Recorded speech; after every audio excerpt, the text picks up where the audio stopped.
Hi artists, for our leaf Zentangle with marker printmaking, we're going to start by choosing a tracer. I have 3 leaf tracers. I've chosen this oak leaf, but you can choose whichever one you like best. And your paper is going to be vertical, which means the tall way. When you place your leaf, you can have it straight up and down, or you can have it at an angle, whichever you prefer. And you're going to start by putting your hand in the center so your leaf doesn't wiggle as you trace.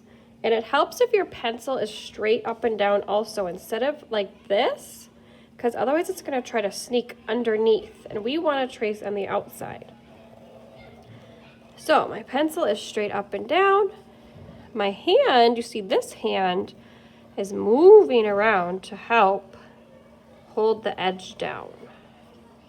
If I need to stop, I could always stop and reposition.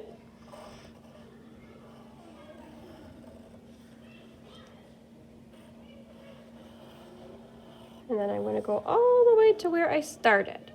And I can peel off my tracer, and I'm going to return my tracer to the cart so it doesn't get messy.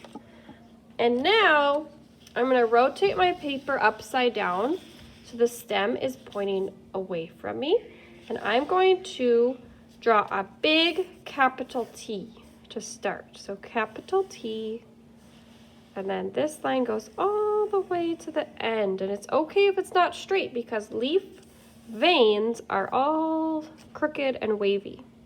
Now I'm going to do 2 lines on each side to show the veins of my leaf, and they can be straight or curved. And then that's all I have to do with pencil. So now I'm going to actually switch to Sharpie.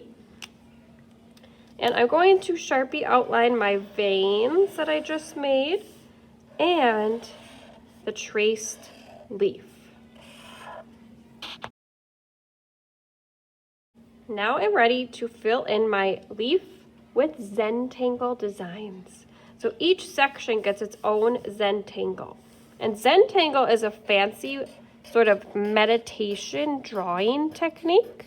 And as you're adding these designs or Zentangles, you are calm in your mind and body, and you're not really worrying about anything other than what you're drawing. It's sort of like yoga or calm breathing. It calms you down so that all you have to do is enjoy the moment.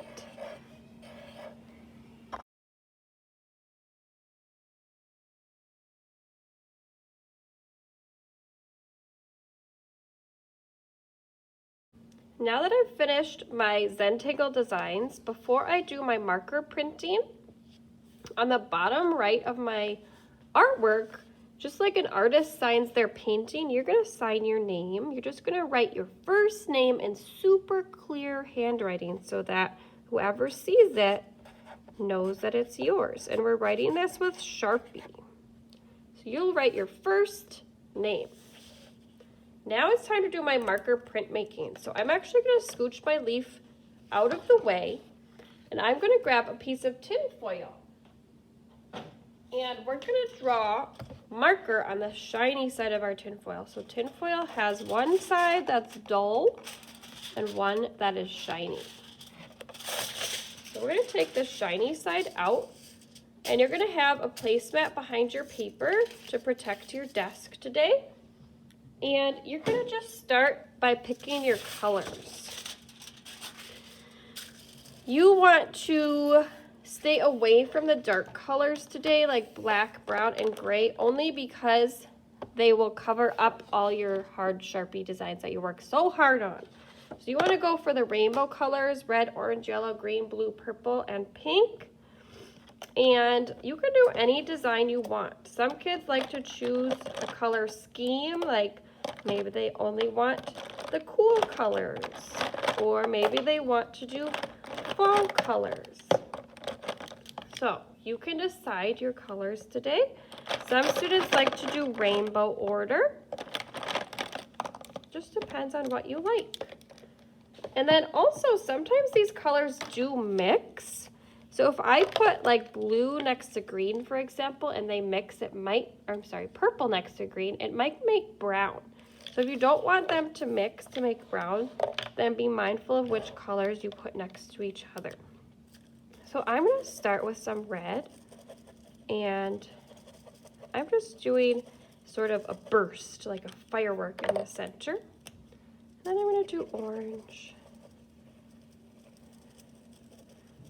And you want to go kind of medium speed, not so super slow, but you also want to take your time on your design, right? So it's a balance. And you are going to go all the way off the edge.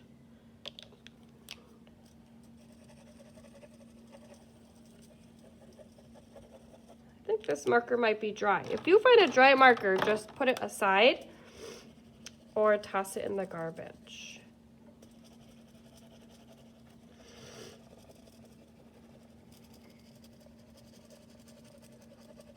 And I'm wondering now that I see this, if these scented markers aren't going to work as well as the Crayola. Look at how bright these Crayola are. So I might go over my scented marker spot with Crayola. I think they'll work best. And you want to go all the way to the edge. It's okay if it gets on your desk because it's washable. Let's see if I can find purple. I'm going to go over my yellow with Crayola. My orange.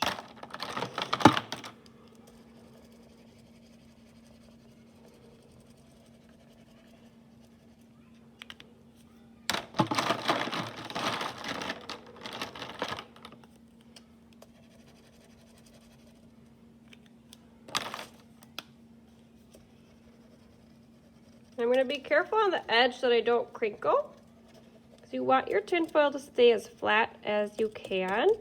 So you can actually just do this instead of back and forth, just do one direction for the corners if you're worried about it crinkling.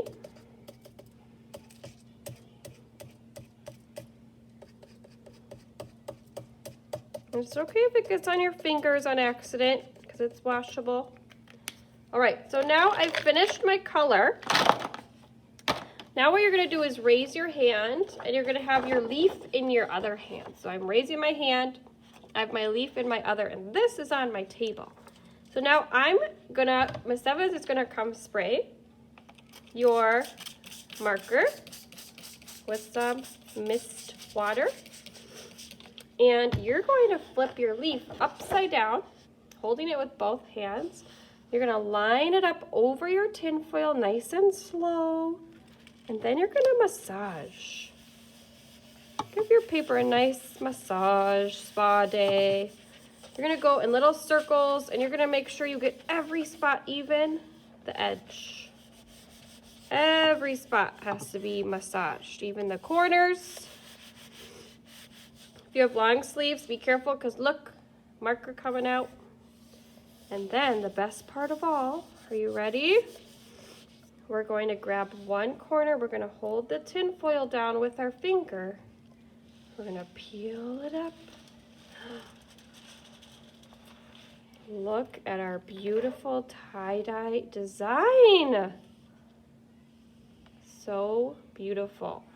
Now this is going to go up front on the floor, and the best part, students, is now I can dab this with a paper towel, and I get to color it all over again. And I can do as many prints as I have time for on free draw paper that I get to take home.